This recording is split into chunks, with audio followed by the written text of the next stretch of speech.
السلام علیکم ورحمۃ اللہ وبرکاتہ۔ اگر آپ کسی وجہ سے ناپاک ہو جاتے ہیں تو کتنے دیر تک آپ کو غسل کر لینا چاہیے، یعنی کہ پاکی حاصل کر لینی چاہیے؟ اور ناپاکی میں اگر آپ درود پڑھنا چاہتے ہیں یا اچانک سے زبان پر درود و سلام آ گیا تو اس کا کیا گناہ ہوگا؟ ناپاکی میں ہم درود پڑھ سکتے ہیں، کلمہ وغیرہ پڑھ سکتے ہیں یا نہیں پڑھ سکتے ہیں؟ تو آج میں آپ کو بالکل ڈیٹیلز کے ساتھ آسان طریقے سے بتانے جا رہا ہوں۔ آپ اس ویڈیو کو مکمل دیکھیے اور میری باتوں کو غور سے سنیے۔ دیکھیے، سب سے پہلی بات اب اس کو سمجھیے کہ اگر آپ ناپاک ہو گئے تو اگر کوئی شرعی عذر نہیں ہے، کوئی مجبوری نہیں ہے، جیسے عورتوں کے ساتھ جو پیریڈ کا معاملہ ہوتا ہے، مجبور ہے وہ 3 دن 5 دن 7 دن جو اس کا ٹائم ہے، وہ اتنے دن تک اگر وہ پاکی حاصل کرے تو وہ پاک نہیں ہو سکتی ہے، کیونکہ وہ ایک قدرتی چیز ہے، ٹھیک ہے؟ وہ اللہ تبارک و تعالیٰ کا دیا ہوا ہے، وہ اپنے آپ سے ختم نہیں کر سکتی ہے، ٹھیک ہے؟ بہت سارے لوگ دوا وغیرہ استعمال کرتے ہیں، بہرحال میں ادھر جانا نہیں چاہتا ہوں۔ تو یہ ہوا شرعی عذر، یعنی کہ مجبوری، ٹھیک ہے؟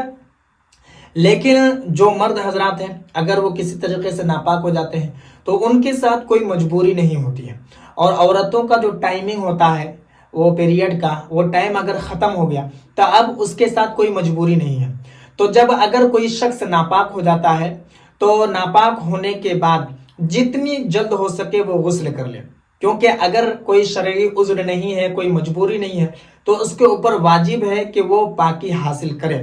اور یہاں پر ایک اور بہت بڑی بات بتانے جا رہا ہوں، اس کو بھی آپ سنیں کہ جس گھر میں ناپاک انسان ہوتا ہے، ناپاک شخص جس گھر میں رہتا ہے، اس گھر میں رحمت کے فرشتے نہیں آتے ہیں۔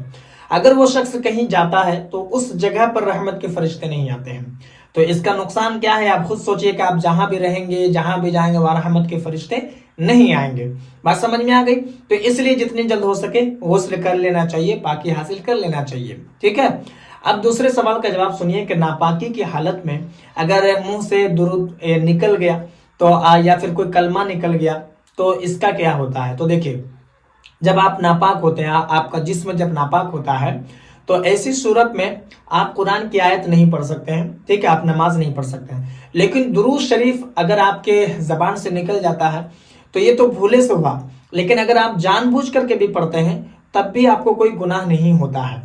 درود شریف ناپاکی میں پڑھ سکتے ہیں، بہت سارے لوگوں کا خیال ہے کہ شاید ہم نہیں پڑھ سکتے ہیں، لیکن آپ پڑھ سکتے ہیں۔ اس کے علاوہ اللہ تعالیٰ کا جو نام ہے اسے بھی لیا جا سکتا ہے۔ اس کے علاوہ جو تسبیح و تحلیل، ذکر و اذکار ہے، وہ تمام تر چیزیں کی جا سکتی ہیں، بس قرآن کی آیت نہیں پڑھنا ہے، قرآن کو چھونا نہیں ہے، نماز نہیں پڑھنا ہے۔ اس لیے کہ جیسے جو پیریڈ آتا ہے عورتوں کو تو 5 دن ہو یا پھر 10 دن ہو یا جتنا دن جو آتا ہے اتنے دن عورتوں کے لیے یہ حکم بھی ہے کہ ایسی صورت میں وہ نماز نہ پڑھے، لیکن جا نماز بچھا کر کے ہاتھ منہ اچھے سے دھو کر کے وہاں بیٹھ جائے اور اللہ تعالیٰ کا نام کا ورد کرے، ذکر و اذکار کرے، درود پڑھے، کلمہ پڑھے۔ اس سے کیا ہوگا کہ نماز پڑھنے کی جو عادت ہے وہ ختم نہیں ہوگی، ٹھیک ہے؟ تو درود ناپاکی کے حالت میں پڑھ سکتے ہیں، لیکن بہتر ہے کہ اگر کوئی مجبوری، کوئی شرعی عذر نہیں ہے تو آپ غسل کر لیجئے، پاکی حاصل کر لیجئے، اس کے بعد آپ پڑھیے۔ مجھے امید ہے کہ میری بات آپ کو سمجھ میں آ گئی ہوگی۔ اگر آپ کے من میں کوئی سوال یا پھر کوئی ڈاؤٹ ہو تو آپ مجھے کمنٹ پر ضرور بتائیں، اور اس ویڈیو کو جتنا ہو سکے مسلمانوں میں ضرور شیئر کر دیں، اور اگر نئے ہیں چینل پر تو چینل کو بھی ضرور سبسکرائب کر لیں۔